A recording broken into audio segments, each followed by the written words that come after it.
Келесі өтетін затымыз трек panel. Трек panel'ды бағана айтып өткендей 2 рет басамыз, немесе Т кнопкасын басамыз. Бізде Т кнопкасын басқаннан кейін жаңа дорожка ашылды, яғни аудио дорожка. Аудио дорожка демекші Reaper'дің басқа программалардың артық жері, яғни ол сіз бір дорожка ашасыз, сол дорожка сізге моно да болады, стерео да болады, MIDI файл да болады, және инструмент трек те болады. Яғни барлық трек бір ғана дорожканың ішінде бола алады. Трек panel'ге толығырақ тоқталып өтейік. Бұл жерде бізде ARM Record, яғни сіз ARM Record'ты басқаннан кейін осы дорожкаға қалаған MIDI файлыңызды, немесе инструмент, немесе дауыс записін жаза аласыз. Recording Monitoring On, яғни сіз өз-өзіңізді наушниктен есту үшін таңдаймыз. Бұл жерде таңдалып тұр. Егер наушниктен естігіңіз келмесе, онда өшіреміз. Қайтан қосайық. Келесі бұл фейдер, яғни айтымның, дорожканың дауысын ашу немесе төмендету. Келесі бөлік бізде mute, яғни тректің уақытша сөндіру, немесе тек қана сол ғана тректі тыңдау, соло.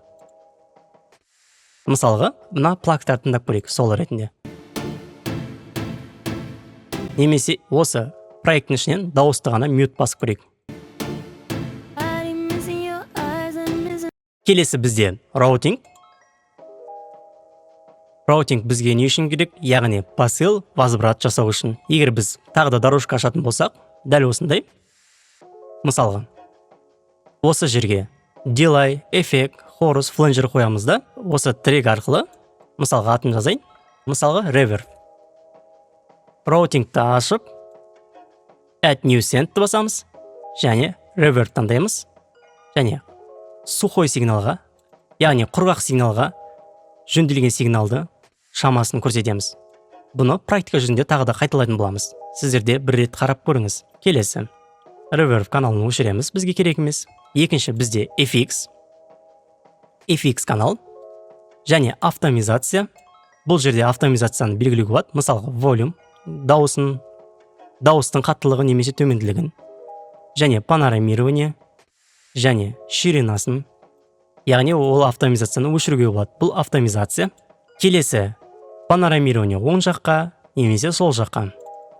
Келесі бізде in-fx. Егер біз in-fx'ті басатын болсақ, осы жерге қалаған записің кезінде, мысалға, дауысқа автотюн қою, немесе компрессор, реверб жасауға болады. Бірақ бір айтып кететін жағдай, бұл жерге салған эффекттер келесі жөндеу барысында қайтара алмайсыз. Бұл не үшін керек? Мысалға, бізде преамп жоқ, қосымша микрофонға усилитель. Сондай кезде, мысалға, әртүрлі преамп плагинді қолдануға болады, яғни цифровой түрінде. Келесі бөлім, бұл жерде микрофонды белгілейсіз. Егер запись жазатын болсаңыз, мысалға, сіздің микрофоныңыздың ходы қай каналға жалғанған болса, сол канал таңдайсыз. Сіздің микрофоныңыз 3-ші каналға жалғанған болса, input 3 таңдайсыз. 2 болса 2, 1 болса 1 таңдайсыз.